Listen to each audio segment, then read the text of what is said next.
En mayo de 1945, la rendición de la Alemania nazi marcó el final de la Segunda Guerra Mundial en Europa. Mientras el mundo celebraba el colapso del Tercer Reich, miles de soldados alemanes enfrentaban un destino incierto bajo la custodia de las fuerzas aliadas. Pero para los miembros de las temidas SS, el desenlace fue especialmente sombrío. Capturados por los soviéticos, estos hombres, considerados responsables de las peores atrocidades del régimen nazi, se convirtieron en el blanco de una justicia implacable.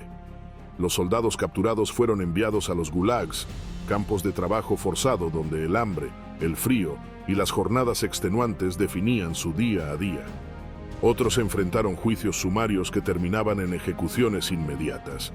¿Fue esto un acto de justicia o venganza? En medio de estas historias de sufrimiento y muerte, algunos lograron sobrevivir y regresar a casa, pero con cicatrices físicas y emocionales que marcarían sus vidas para siempre. ¿Qué pueden contarnos estas víctimas? ¿Eran tan crueles como los alemanes? ¿Qué clases de castigos tenían para sus prisioneros? Bienvenidos a The General Memories.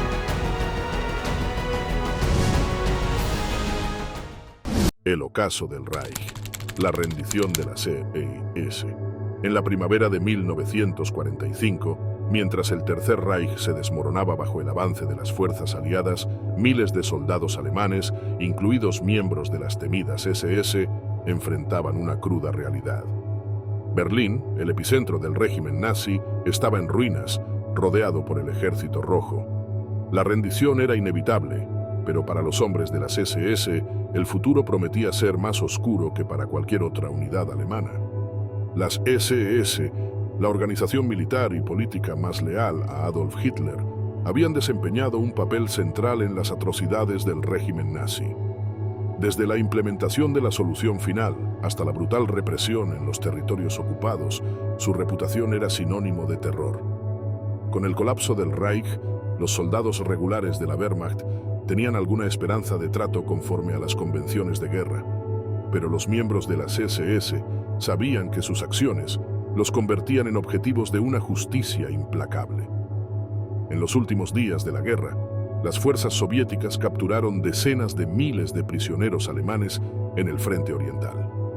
Entre ellos, un número significativo pertenecía a las SS, identificados por los tatuajes que llevaban en la piel, un marcador que delataba su afiliación. Documentos soviéticos desclasificados en 1994 muestran que los soldados capturados eran divididos en dos grupos principales: aquellos considerados soldados regulares y los identificados como miembros de las SS, quienes enfrentaban un destino particularmente severo. Los testimonios de soldados capturados revelan la dureza de esos primeros días. Heinrich S., un miembro de las SS capturado en las afueras de Berlín, describió el momento de su rendición. Sabíamos que no había forma de escapar. Nos quitamos las insignias, quemamos nuestros documentos, pero los soviéticos revisaban cada detalle. Cuando vieron mi tatuaje, todo cambió.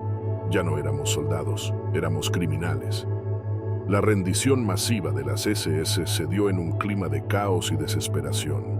Muchos intentaron ocultar su identidad o mezclarse con los soldados de la Wehrmacht, pero la inteligencia soviética, ayudada por desertores y colaboradores locales, tenía listas detalladas de oficiales y miembros destacados. Un informe del NKVD, fechado en mayo de 1945, detalla cómo los interrogatorios se centraban en identificar a los líderes de las SS y recolectar información sobre sus actividades durante la guerra. En algunos casos, la rendición no fue suficiente para garantizar la vida. Tropas soviéticas, al descubrir la afiliación de un prisionero con las SS, llevaban a cabo ejecuciones sumarias en el lugar. Estos actos, aunque no autorizados oficialmente, eran tolerados en un contexto de represalia por las atrocidades cometidas por los nazis en territorio soviético. En una carta encontrada en los archivos de Moscú, un oficial soviético justificaba estas acciones. ¿Cómo se puede perdonar a aquellos que incendiaron nuestras aldeas, asesinaron a nuestras familias y destruyeron nuestra tierra? Ellos no merecían un juicio, merecían la misma muerte que dieron a los nuestros. Sin embargo, la mayoría de los capturados fueron enviados a campos de tránsito, donde comenzaba un proceso de selección más detallado. Allí, los prisioneros eran interrogados exhaustivamente. Se revisaban sus registros militares, antecedentes políticos y, en muchos casos, sus cuerpos en busca de tatuajes que los vincularan a las SS. Para los que eran identificados, el destino era claro: trabajos forzados, juicios o, en casos extremos, ejecuciones inmediatas. Un aspecto curioso de este proceso fue el uso de testigos locales para identificar a los miembros de las SS. En ciudades recientemente liberadas, los residentes, que habían sufrido directamente bajo la ocupación nazi, eran llamados a señalar a los perpetradores. Archivos encontrados en Polonia documentan cómo mujeres y niños reconocían a los miembros de las SS que habían supervisado masacres o saqueos en sus comunidades. Estas identificaciones a menudo sellaban el destino de los acusados. Mientras los soldados de la Wehrmacht capturados eran enviados a campos de prisioneros de guerra bajo condiciones difíciles, pero dentro de lo estipulado por las convenciones internacionales, los miembros de las SS enfrentaban un trato mucho más severo. En algunos campos de tránsito se les negaba alimento durante días o eran sometidos a trabajos extenuantes incluso antes de ser trasladados a los gulags. Fotografías tomadas por soldados soviéticos muestran a prisioneros alemanes, muchos de ellos miembros de las SS, encadenados y visiblemente desnutridos, aguardando su destino. El destino de estos hombres no solo dependía de su rango o afiliación, sino también de las decisiones tomadas en el terreno. En algunos casos, oficiales soviéticos permitieron que los prisioneros fueran ejecutados por las mismas comunidades que habían sufrido bajo su ocupación. En otros, los llevaban a juicio, aunque estos procesos rara vez cumplían con estándares de justicia imparcial. La rendición de los miembros de las SS al final de la guerra marcó el inicio de un periodo de sufrimiento que muchos no sobrevivieron. Para los soviéticos, estas capturas no eran solo una oportunidad de justicia, sino también una herramienta para enviar un mensaje claro al resto del mundo. Los crímenes cometidos bajo el régimen nazi no quedarían impunes. Castigo y redención. La ideología detrás del tratamiento a los prisioneros. Con el colapso del Tercer Reich en 1945, los soviéticos se encontraron con un número abrumador de prisioneros alemanes, entre ellos miles de miembros de las SS. Para el régimen comunista, estas capturas ofrecían una oportunidad única, no solo para castigar a quienes consideraban culpables de los peores crímenes de la guerra, sino también para reforzar su narrativa ideológica. La Unión Soviética había sufrido pérdidas devastadoras a manos de los nazis, con más de 26 millones de muertos, millones de civiles desplazados y un país en ruinas. Este trauma colectivo alimentó una mezcla de venganza y pragmatismo en el trato a los prisioneros. Documentos del NKVD, desclasificados en 1993, muestran que las órdenes oficiales exigían que los miembros de las SS fueran tratados como enemigos prioritarios, sometidos a interrogatorios rigurosos y separados de los soldados regulares. El enfoque soviético hacia estos prisioneros estaba profundamente arraigado en su ideología. Las SS no solo eran vistas como responsables directas de las atrocidades nazis, sino también como representantes de una ideología fascista diametralmente opuesta al comunismo. Para los líderes soviéticos, el castigo de estos hombres no era solo una cuestión de justicia, sino una demostración del triunfo del socialismo sobre el nazismo. En un discurso de 1946, Lavrent Beria, jefe del NKVD, declaró: "Cada miembro de las SS capturado es un recordatorio de la brutalidad del fascismo y un símbolo de nuestra victoria ideológica". La propaganda desempeñó un papel crucial en esta narrativa. Películas, carteles y periódicos soviéticos mostraban a las SS como la encarnación del mal, responsables de masacres, deportaciones y la destrucción de aldeas enteras. Este enfoque no solo buscaba justificar el trato severo hacia los prisioneros, sino también reforzar la imagen de la Unión Soviética como el gran liberador de Europa. Un artículo publicado en el diario Pravda en 1945 afirmaba: "Los hombres de las SS no merecen compasión. Su castigo es una lección para todos aquellos que se atrevan a desafiar los principios de igualdad y justicia". En los campos de prisioneros y los gulags donde eran enviados los miembros de las SS, Esta ideología se manifestaba en prácticas diseñadas tanto para castigar como para reeducar. Algunos prisioneros eran obligados a asistir a sesiones de propaganda donde se les exponían los ideales del comunismo y se les mostraban películas sobre las atrocidades nazis. Archivos soviéticos encontrados en 2002 revelan que estas sesiones eran supervisadas por oficiales políticos que evaluaban la respuesta de los prisioneros y clasificaban a aquellos que mostraban signos de arrepentimiento o disposición a colaborar. Sin embargo, el castigo físico y el trabajo forzado eran los métodos predominantes para lidiar con estos hombres. Los gulags, ubicados en regiones remotas y con condiciones climáticas extremas, se convirtieron en su destino principal. Allí, los prisioneros eran obligados a trabajar en la construcción de carreteras, minas y fábricas bajo jornadas agotadoras y sin apenas recursos. Un informe del NKVD de 1947 documenta la muerte de más de 15.000 prisioneros alemanes en un solo año debido a enfermedades, accidentes y desnutrición. Testimonios de supervivientes ofrecen una visión desgarradora de esta experiencia. Wilhelm K., un antiguo miembro de las SS capturado en Königsberg, relató sus días en un gulag cerca de Siberia. El frío era insoportable, la comida escasa y el trabajo nunca terminaba. Si te caías de agotamiento, los guardias te golpeaban o simplemente te dejaban morir. La diferencia entre los ideales comunistas y la realidad del trato a los prisioneros era evidente. Mientras la propaganda soviética proclamaba justicia, los métodos empleados a menudo cruzaban la línea hacia la venganza. En algunos casos, oficiales locales organizaron juicios sumarios, condenando a muerte a prisioneros basándose únicamente en testimonios de civiles o en sus antecedentes como miembros de las SS. Un archivo hallado en los registros de Moscú describe uno de estos juicios en Bielorrusia en 1945, donde 30 miembros de las SS fueron ejecutados públicamente en presencia de una multitud de aldeanos que habían sufrido bajo la ocupación nazi. Un testigo local recordó: "No había piedad en esos juicios. Para nosotros eran monstruos. Queríamos verlos pagar por lo que nos habían hecho". Aunque la venganza fue un factor evidente, el enfoque soviético también tenía un componente práctico. Con un país devastado por la guerra, los prisioneros alemanes, incluidos los miembros de las SS, eran vistos como una fuente valiosa de mano de obra. Además de los gulags, muchos fueron enviados a proyectos de reconstrucción en ciudades destruidas, donde trabajaron bajo estricta supervisión. Un informe de 1948 detalla cómo prisioneros alemanes fueron utilizados para reparar infraestructuras clave en Stalingrado y Kiev, a menudo en condiciones que rozaban la esclavitud.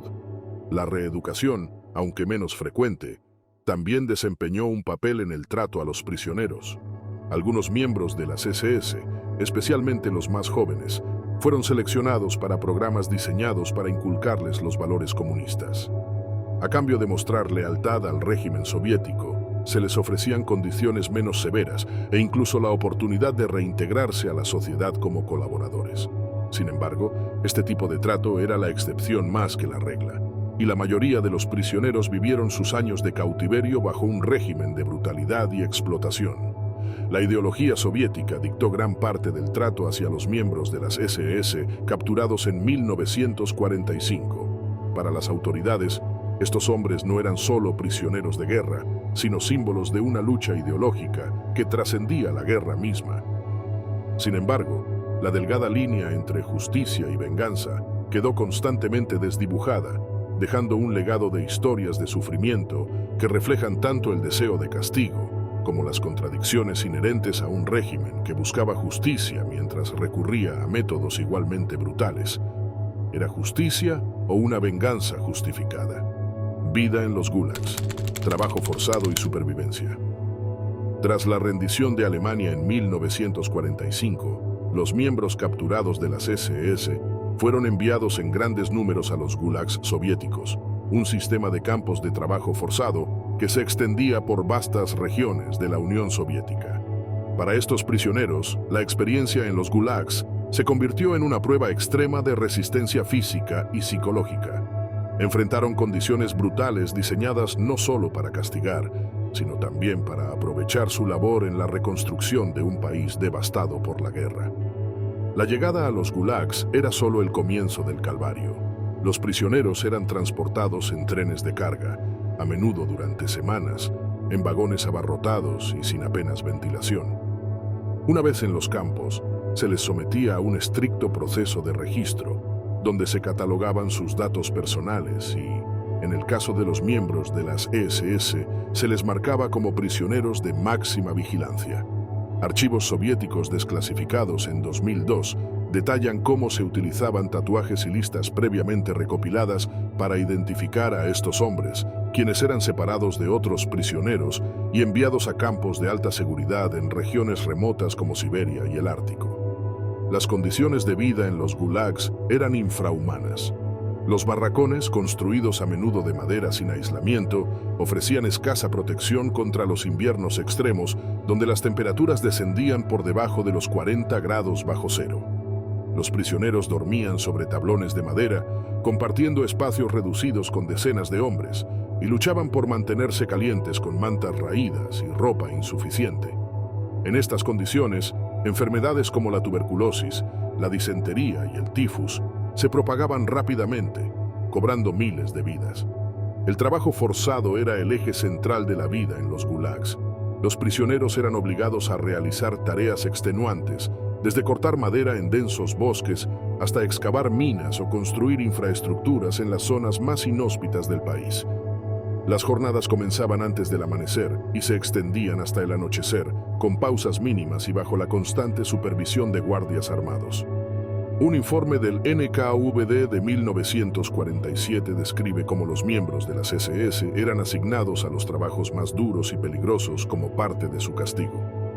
En uno de los campos en Vorkutá, se ordenó a los prisioneros construir una línea ferroviaria en condiciones de frío extremo, un proyecto que resultó en la muerte de cientos de ellos. Un testimonio impactante de un superviviente alemán, identificado como Hans L., capturado en Prusia Oriental y enviado a un gulag en Colima, relata: «Trabajábamos hasta que nuestros cuerpos ya no podían más. El hambre era constante y el frío nos penetraba hasta los huesos. Cada día veíamos morir a nuestros compañeros y sabíamos que podríamos ser los siguientes. La comida era escasa y consistía principalmente en raciones de pan negro, sopa aguada y en ocasiones pescado seco. Estas porciones apenas alcanzaban para cubrir las necesidades calóricas de hombres que trabajaban durante 14 o más horas al día. Un documento hallado en los archivos de Moscú indica que, en algunos campos, las raciones se reducían aún más como castigo colectivo por intentos de escape o actos de insubordinación. La desnutrición severa era común y muchos prisioneros sufrían de kwashiorkor, una condición causada por la falta de proteínas, que resultaba en hinchazón y debilidad extrema. El sistema de gulags no solo castigaba físicamente a los prisioneros, sino que también buscaba quebrantar su espíritu. Los guardias mantenían una atmósfera constante de terror, utilizando palizas, aislamiento y humillaciones como herramientas de control. Archivos desclasificados incluyen informes de interrogatorios donde los prisioneros eran forzados a confesar crímenes inexistentes o a delatar a otros en un intento por dividirlos y sembrar desconfianza. Uno de estos informes describe cómo un grupo de prisioneros alemanes fue acusado de sabotaje y ejecutado públicamente para servir como ejemplo. Sin embargo, a pesar de las condiciones extremas, algunos prisioneros encontraron formas de resistir.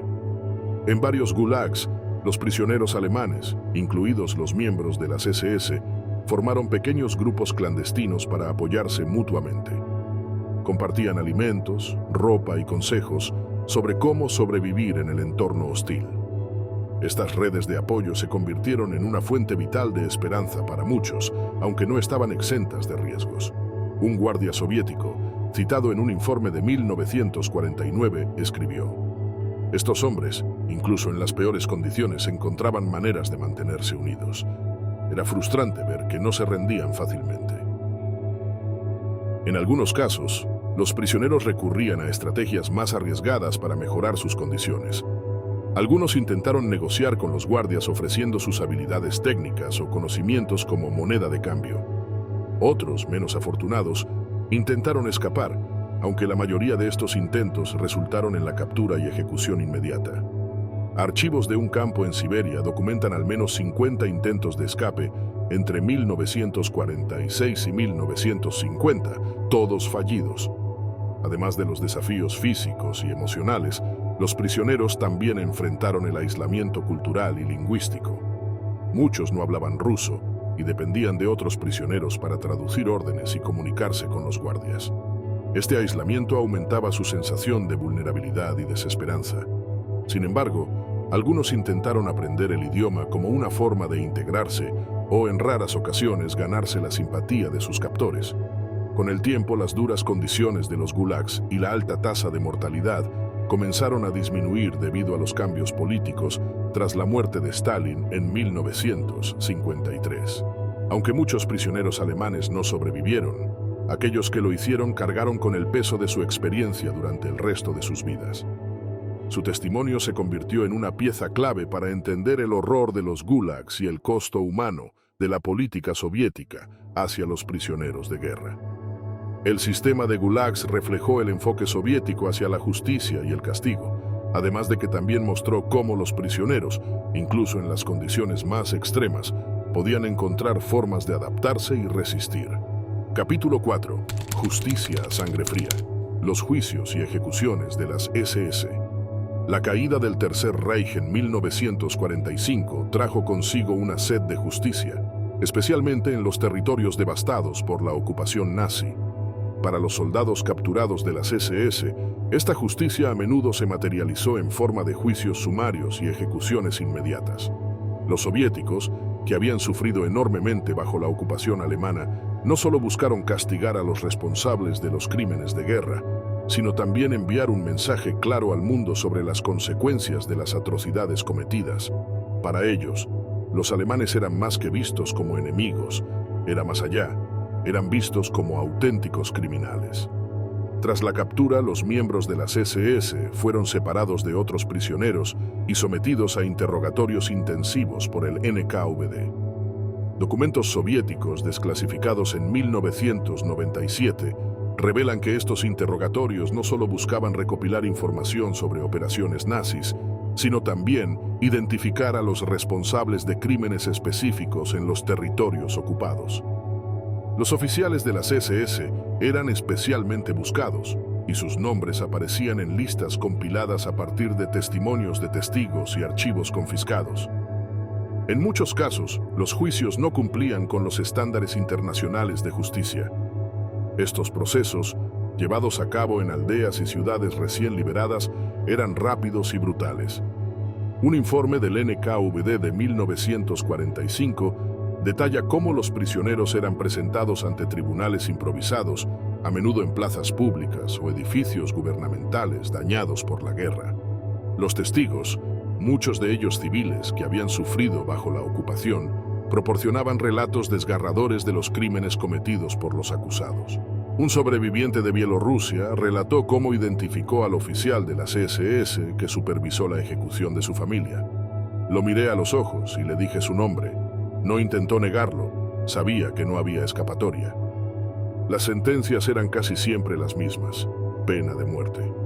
Las ejecuciones, realizadas a menudo el mismo día, se llevaban a cabo públicamente como una forma de brindar a las comunidades afectadas una sensación de justicia inmediata.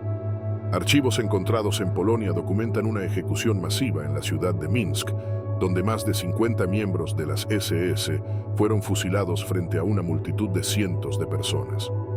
Un testigo local describió la escena como una mezcla de alivio y horror. Queríamos verlos pagar, pero también era difícil ver tanta muerte, incluso si eran nuestros enemigos. Aunque muchos de estos juicios fueron sumarios, algunos casos más complejos fueron remitidos a tribunales militares. En estos procesos, los prisioneros eran juzgados por sus crímenes específicos, desde ejecuciones masivas hasta la supervisión de campos de concentración. Uno de los casos más conocidos fue el de un comandante de las SS, capturado cerca de Königsberg, acusado de haber ordenado la masacre de más de 3.000 civiles en Ucrania. Durante su juicio, se presentaron documentos confiscados y testimonios de testigos que detallaban sus acciones. La sentencia, como era de esperar, fue la pena capital. Curiosamente, no todos los miembros de las SS capturados enfrentaron el mismo destino.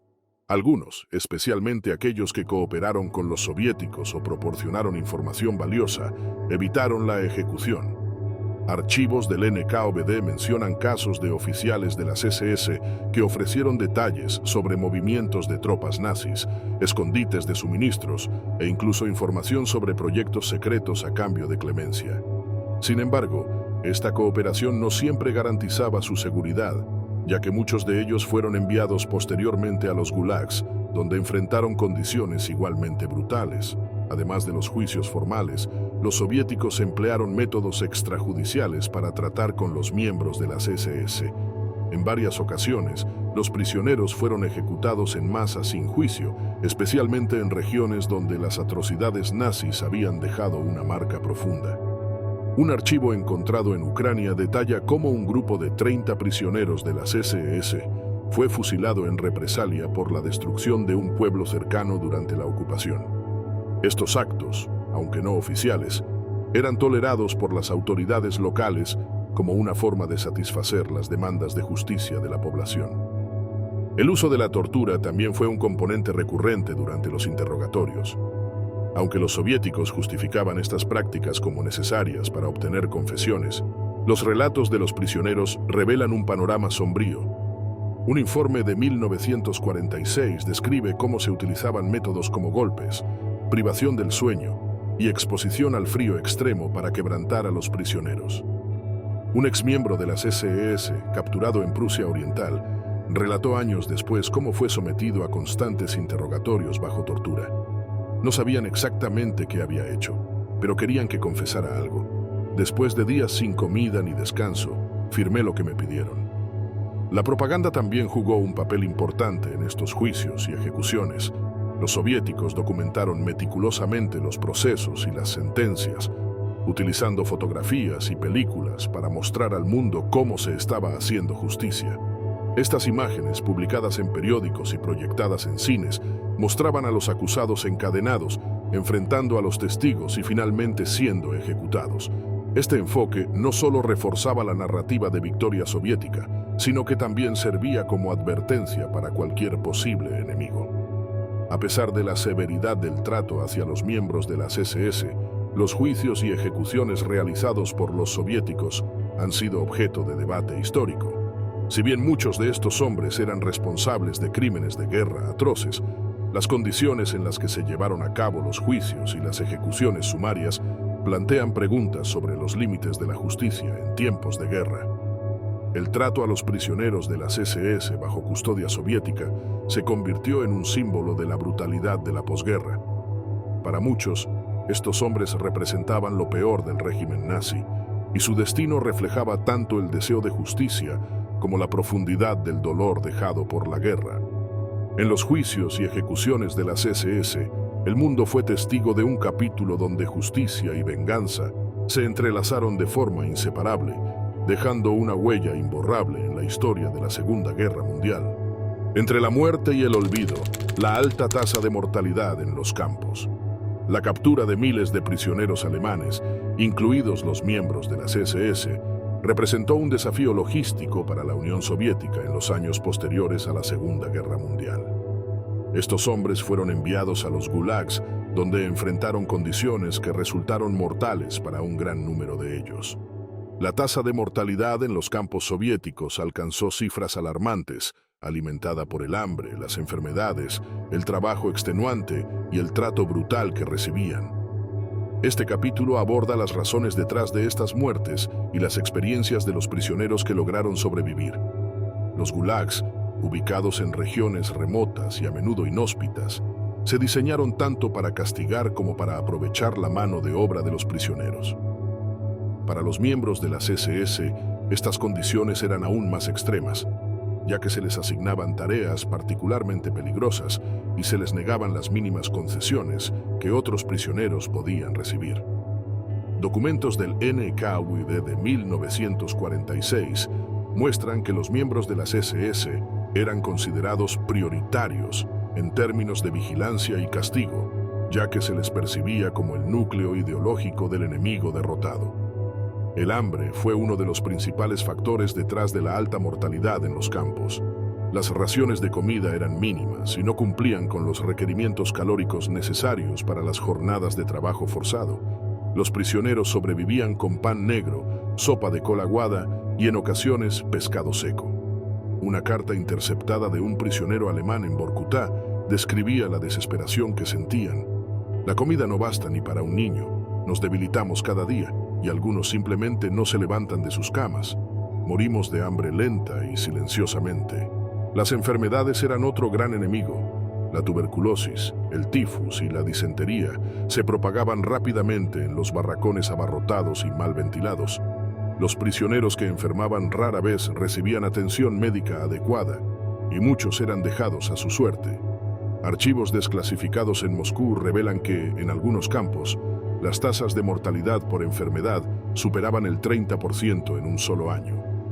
Un informe de un campo en Siberia detalla cómo los prisioneros enfermos eran trasladados a barracones separados, conocidos como zonas de espera, donde simplemente se los dejaba morir.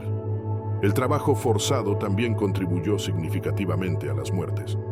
Los prisioneros eran obligados a realizar tareas agotadoras en condiciones climáticas extremas, desde la construcción de carreteras y líneas ferroviarias hasta la extracción de carbón y madera. En invierno, las temperaturas caían por debajo de los 40 grados bajo cero, mientras que en verano, los insectos y la humedad hacían las condiciones igualmente insoportables.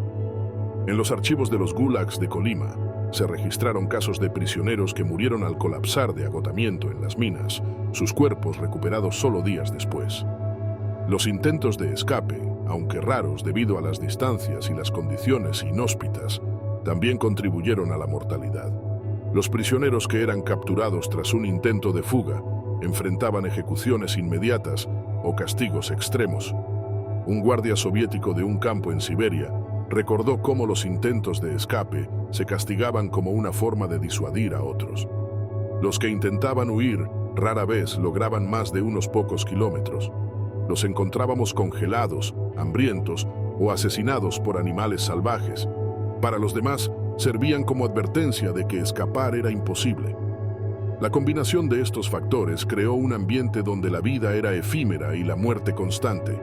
En algunos campos, los cadáveres se acumulaban en fosas comunes, cubiertos con cal para evitar la propagación de enfermedades. Un testimonio de un superviviente alemán capturado en Königsberg relata la experiencia de trabajar en la eliminación de cuerpos. Cada día, llevábamos a los muertos en carretillas hasta un pozo en el bosque. Dejamos de contar después del primer mes. Era como si la muerte se hubiera convertido en parte de la rutina. Sin embargo, no todos los prisioneros perecieron. Algunos lograron sobrevivir gracias a redes de apoyo entre los internos. Estas redes, aunque pequeñas y clandestinas, permitían a los prisioneros compartir comida, ropa y consejos sobre cómo resistir el trabajo forzado. Un archivo del NKVD menciona que estas redes eran especialmente comunes entre los prisioneros alemanes, quienes se unían en grupos para ayudarse mutuamente, aunque a menudo bajo el riesgo de ser descubiertos y castigados. La propaganda soviética minimizaba la alta tasa de mortalidad en los gulags, presentando los campos como lugares de reeducación y justicia para los enemigos del pueblo. Sin embargo, los documentos internos muestran una realidad muy diferente. En un informe de 1947, un oficial del NKVD admitía que la mortalidad en algunos campos excede los niveles aceptables, pero las condiciones actuales no permiten mejorarlas. Esta declaración refleja la indiferencia de las autoridades hacia el sufrimiento de los prisioneros, los cuales eran considerados prescindibles en el gran esquema de reconstrucción de la Unión Soviética. Aunque las condiciones de los gulags comenzaron a mejorar ligeramente tras la muerte de Stalin en 1953, para entonces, muchos prisioneros ya habían sucumbido a las duras condiciones. Los pocos que sobrevivieron cargaron con cicatrices físicas y emocionales que durarían toda su vida. Su testimonio no solo arroja luz sobre la brutalidad de los campos, sino también sobre la capacidad humana para resistir en las circunstancias más extremas. La alta tasa de mortalidad en los gulags soviéticos fue un reflejo de las políticas implacables del régimen hacia los prisioneros de guerra, especialmente aquellos vinculados con las SS. La fuerza del arrepentimiento. Prisioneros convertidos en colaboradores. En los gulags soviéticos, donde el hambre, el trabajo forzado y las enfermedades definían la existencia diaria de los prisioneros, algunos capturados buscaron alternativas desesperadas para sobrevivir. Entre los miembros de las SS y otros prisioneros alemanes surgió una opción controvertida: colaborar con las autoridades soviéticas. Aunque la colaboración no garantizaba mejores condiciones, ofrecía una posibilidad de alivio en un entorno marcado por el sufrimiento extremo. Desde el inicio, las autoridades soviéticas implementaron programas diseñados para identificar prisioneros susceptibles de ser reeducados o utilizados como informantes. Estos programas estaban dirigidos principalmente a prisioneros jóvenes y aquellos con rangos menores dentro de las SS, quienes, según los soviéticos, podían ser más fácilmente manipulados. Archivos del NKVD, desclasificados en 1999, muestran que se ofrecían incentivos como mejores raciones, reducción de horas de trabajo o condiciones menos severas para quienes aceptaran colaborar. En muchos casos, los prisioneros eran reclutados para tareas que iban desde recopilar información sobre otros internos hasta participar en actividades de propaganda comunista. La reeducación comunista se convirtió en una herramienta clave para el reclutamiento. En varios campos, se organizaron sesiones educativas obligatorias en las que se enseñaban los principios del marxismo-leninismo y se criticaban las ideologías fascistas. Los prisioneros eran obligados a asistir a conferencias, leer textos políticos y participar en debates. Un informe de 1948 detalla cómo algunos prisioneros comenzaron a repetir la retórica comunista en sus declaraciones públicas, aunque muchas veces esto era simplemente un mecanismo de supervivencia. Entre los colaboradores, había quienes adoptaron un papel más activo, sirviendo como traductores, supervisores o incluso mediadores entre los prisioneros y los guardias. Un caso destacado fue el de Karl W., un exoficial de las SS que, tras varios meses en un gulag en Siberia, ofreció sus servicios como traductor para las autoridades soviéticas. Archivos encontrados en 2004 describen cómo Karl utilizó su posición para negociar mejores condiciones para ciertos grupos de prisioneros a cambio de información sobre intentos de escape y redes clandestinas. Aunque su colaboración le permitió evitar trabajos forzados, también lo convirtió en un objetivo de desconfianza y hostilidad entre sus compañeros. Para otros, la colaboración implicaba participar en actividades de propaganda dirigidas a otros prisioneros. En un campo en Vorkutá, los prisioneros que mostraban disposición para colaborar eran filmados denunciando al régimen nazi y alabando los principios del comunismo. Estas grabaciones eran utilizadas no solo dentro de los campos, sino también en el extranjero, como parte de la estrategia soviética para proyectar una imagen de justicia y superioridad ideológica. Un archivo de 1949 describe una de estas filmaciones, en la que un prisionero alemán afirmaba: «Gracias a la Unión Soviética, he aprendido a ver los errores de mi pasado. Ahora entiendo que el fascismo no trae más que destrucción». Sin embargo, la colaboración no siempre era voluntaria. Los interrogatorios brutales y las amenazas de represalias contra compañeros de barracón eran tácticas comunes utilizadas para forzar a los prisioneros a cooperar. En un informe del NKVD se describe cómo algunos prisioneros eran obligados a espiar a sus compañeros bajo la amenaza de ser enviados a barracones de castigo o de recibir menos comida. Un antiguo guardia de un gulag en Kazajistán relató cómo estos informantes eran vistos como herramientas útiles pero descartables. Sabíamos que solo colaboraban porque no tenían otra opción. Cuando dejaban de ser útiles, volvían al grupo y el ciclo continuaba. No todos los colaboradores lo hicieron por presión directa. Algunos prisioneros, enfrentados a años de cautiverio en condiciones extremas, comenzaron a adoptar las ideologías comunistas que les eran enseñadas.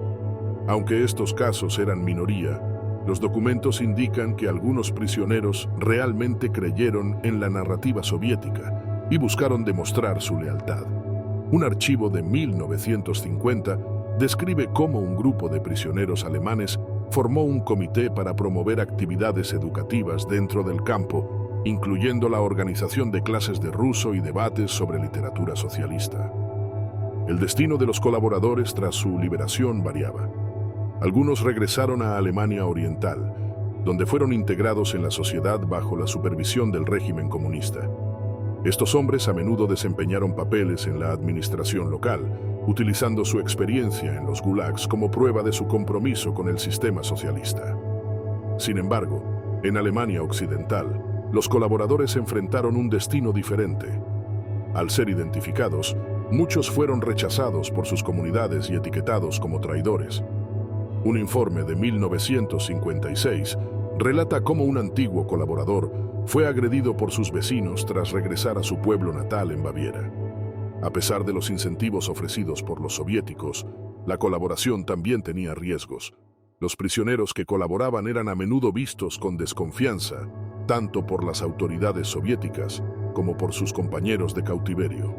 En los barracones, los colaboradores eran vigilados de cerca y, en algunos casos, atacados por otros prisioneros que los consideraban traidores. Un testimonio de un sobreviviente alemán describe cómo uno de estos colaboradores fue golpeado hasta la muerte tras ser descubierto informando a los guardias sobre un intento de fuga. El fenómeno de la colaboración entre prisioneros alemanes en los gulags refleja la complejidad de la supervivencia en condiciones extremas. Aunque algunos lo hicieron por convicción, la mayoría se vio obligada a tomar decisiones difíciles para protegerse a sí mismos en un entorno hostil. Estas historias, aunque menos conocidas, ofrecen una visión única de las dinámicas de poder y resistencia dentro del sistema de gulags, donde incluso los gestos más pequeños podían marcar la diferencia entre la vida y la muerte. Regreso a casa, el largo camino de los sobrevivientes. La muerte de Stalin en 1953 marcó un punto de inflexión para los prisioneros de guerra alemanes retenidos en los gulags soviéticos. Las políticas del nuevo liderazgo bajo Nikita Khrushchev llevaron a una gradual liberación de los sobrevivientes, incluidos los miembros de las SS, quienes enfrentaron un largo y arduo camino de regreso a casa. Sin embargo, este regreso estuvo marcado por la incertidumbre, el rechazo y el estigma. Para muchos, el retorno no fue el final de su sufrimiento, sino el inicio de una lucha por reintegrarse a una sociedad que había cambiado profundamente durante su ausencia. La repatriación de los prisioneros comenzó de manera escalonada. En 1955, tras negociaciones entre Alemania Occidental y la Unión Soviética, se firmaron acuerdos para la liberación de los últimos prisioneros de guerra alemanes. Estos acuerdos incluyeron a los prisioneros que habían sido condenados por crímenes de guerra, aunque muchos ya habían cumplido largas sentencias en los gulags. Un informe soviético desclasificado en 1989 detalla cómo los prisioneros eran transportados en trenes desde Siberia y otras regiones remotas hasta puntos de repatriación en Europa del Este, donde eran entregados a las autoridades alemanas. El viaje de regreso no estaba exento de desafíos. Los trenes, abarrotados y con escasos recursos, transportaban a hombres debilitados por años de trabajo forzado, hambre y enfermedades. Un testimonio de Heinrich K., un exmiembro de las SS repatriado en 1956, describe el estado de los hombres en su vagón. Éramos sombras de lo que una vez fuimos. Algunos murieron en el trayecto. No era un viaje a casa. Era otro desafío más en nuestra lucha por sobrevivir. A su llegada a Alemania, los prisioneros enfrentaron una realidad que era difícil de asimilar. En Alemania Oriental, gobernada por un régimen comunista, los repatriados eran recibidos con cierta cautela, aunque algunos fueron integrados en la fuerza laboral y se les ofrecieron roles en la administración local, eran vigilados de cerca por las autoridades que temían que pudieran propagar ideas contrarias al comunismo. Archivos de la Stasi revelan que muchos de estos hombres fueron sujetos a interrogatorios y vigilancia constante, especialmente aquellos que habían servido en las SS. En Alemania Occidental, el recibimiento fue aún más complicado. A diferencia de sus compatriotas de la Wehrmacht, los exmiembros de las SS enfrentaron un profundo estigma. Muchos ciudadanos los consideraban responsables directos de los crímenes del Tercer Reich y su afiliación con la organización los convertía en parias sociales. Un reporte del gobierno de Baviera de 1958 describe cómo comunidades enteras rechazaban a los repatriados que habían sido identificados como miembros de las SS, viéndolos como un recordatorio incómodo del pasado nazi. Para los sobrevivientes, la reintegración fue una lucha constante. Después de años en los gulags, muchos regresaron con problemas de salud física y mental que dificultaban su capacidad para trabajar. Algunos, traumatizados por sus experiencias, optaron por el aislamiento, mientras que otros intentaron reconstruir sus vidas en silencio, ocultando su pasado a sus familias y comunidades. Un archivo personal descubierto en Hamburgo detalla cómo un repatriado cambió su nombre y se mudó a otra región para evitar el estigma asociado con su pasado. A pesar de estos desafíos, algunos repatriados lograron encontrar apoyo en redes clandestinas formadas por otros sobrevivientes. Estas redes ofrecían un espacio para compartir experiencias, encontrar trabajo y, en algunos casos, organizarse políticamente. Sin embargo, estos grupos también atrajeron la atención de las autoridades, especialmente en Alemania Occidental, donde los aliados seguían vigilando de cerca cualquier resurgimiento de ideologías nazis. Los relatos de los sobrevivientes ofrecen un vistazo desgarrador a la complejidad de su regreso. Un exprisionero de las SS, identificado como Karl M., escribió en sus memorias: «Volver a casa no significó volver a la vida. La guerra nos había quitado todo, y el tiempo en los gulags terminó de destruir lo que quedaba. Muchos de nosotros nunca encontramos nuestro lugar en este nuevo mundo». La liberación de los prisioneros también tuvo un impacto en las familias que habían pasado años sin noticias de sus seres queridos. En algunos casos, los hombres regresaron para encontrar a sus familias destrozadas o desaparecidas. Otros descubrieron que sus hogares habían sido ocupados por nuevos residentes o destruidos durante la guerra. Este choque emocional profundizó el sentimiento de alienación que muchos ya sentían. Aunque la mayoría de los prisioneros fueron liberados en la década de 1950, algunos permanecieron bajo custodia soviética hasta bien entrada la década de 1960, especialmente aquellos acusados de crímenes de guerra graves. Los registros indican que estos hombres fueron juzgados en tribunales soviéticos y condenados a largas sentencias, mientras que otros simplemente desaparecieron en los campos sin dejar rastro. Un informe de Amnistía Internacional de 1970 menciona casos de prisioneros cuyos nombres aparecieron en listas oficiales años después de su supuesta liberación, lo que sugiere que algunos nunca regresaron. El regreso de los prisioneros alemanes marcó el final de un capítulo oscuro en la historia de la Segunda Guerra Mundial, pero también dejó abiertas muchas heridas. Para los hombres que sobrevivieron a los gulags, el camino a casa fue solo el comienzo de una nueva batalla. Encontrar un lugar en un mundo que los veía con desconfianza y que no siempre estaba dispuesto a perdonar. Sus historias, llenas de sufrimiento, resiliencia y lucha, son un testimonio de las secuelas humanas de un conflicto que dejó cicatrices profundas en todos los involucrados. El destino de los prisioneros de las SS capturados por los soviéticos en 1945 revela un capítulo complejo y desgarrador de la historia de la posguerra. Estos hombres, identificados como la encarnación de la maquinaria nazi, enfrentaron una retribución que osciló entre la justicia y la venganza.